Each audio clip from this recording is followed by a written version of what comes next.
নমস্কার বন্ধুরা, যোজনা হেল্প বাংলা চ্যানেলের আরও একটি নতুন ভিডিওতে আপনাদের সকলকে স্বাগত জানাই।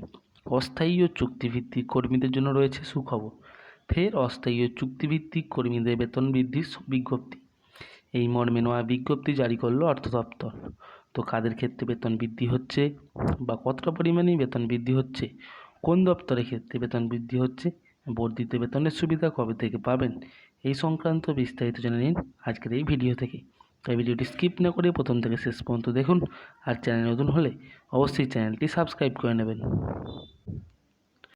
পশ্চিমবঙ্গে পরিবহন নিগম সহ রাজ্যের 3টি সরকারি পরিবহন নিগমে চুক্তির ভিত্তিতে নিযুক্ত চালক ও কন্ডাক্টরদের বেতন 2000 টাকা করে বাড়ল। যদিও রাজ্য সরকারের বিভিন্ন দপ্তরে চুক্তির ভিত্তিতে নিযুক্ত কর্মীদের বেতন গত ফেব্রুয়ারি মাসেই বাড়ানো হয়েছে, কিন্তু রাষ্ট্রীয় পরিবহন নিগমগুলির কর্মীদের ক্ষেত্রে তা কার্যকর করা হয়নি। বুধবার সিএসটিসির 71তম প্রতিষ্ঠা দিবস উপলক্ষে সেই সংস্থার সদর দপ্তরে এক অনুষ্ঠানে রাজ্যের পরিবহন মন্ত্রী শুভেন্দু অধিকারী আনুষ্ঠানিকভাবে এই বেতন বৃদ্ধির কথা ঘোষণা করেন। বর্তমানে রাজ্যের পরিবহন নিগমগুলির বাস চালক ও কন্ডাক্টরদের বেতন 11,500 টাকা। এছাড়াও তারা টিকিট বিক্রির উপর উৎসাহ ভাতা ও ওভারটাইম পান। চালকেরা টানা 20 দিন কাজ করলে স্টিয়ারিং ভাতা নামে একটি অতিরিক্ত ভাতাও পান।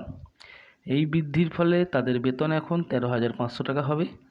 আর শুধু পশ্চিমবঙ্গ পরিবহন নিগমে এজেন্সির বাস চালক 1265 ও 1357 জন কন্ডাক্টর রয়েছেন।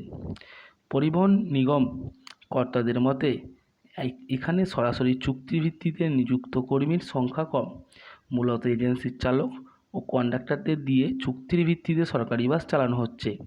তবে এই বেতন বৃদ্ধি কার্যকর করা সম্ভব কি না সে ব্যাপারে অর্থ দপ্তরে মতামত চাওয়া হয়েছিল। সম্প্রতি অর্থ দপ্তর থেকে এজেন্সির চালক ও কন্ডাক্টরদের বেতন বৃদ্ধির অনুমতি দেওয়া হয়েছে। তো বন্ধুরা, এই ছিল চুক্তিভিত্তিক বাস চালক ও কন্ডাক্টরদের বেতন বৃদ্ধি সংক্রান্ত আপডেট। এটা অনেকটাই খুশির খবর।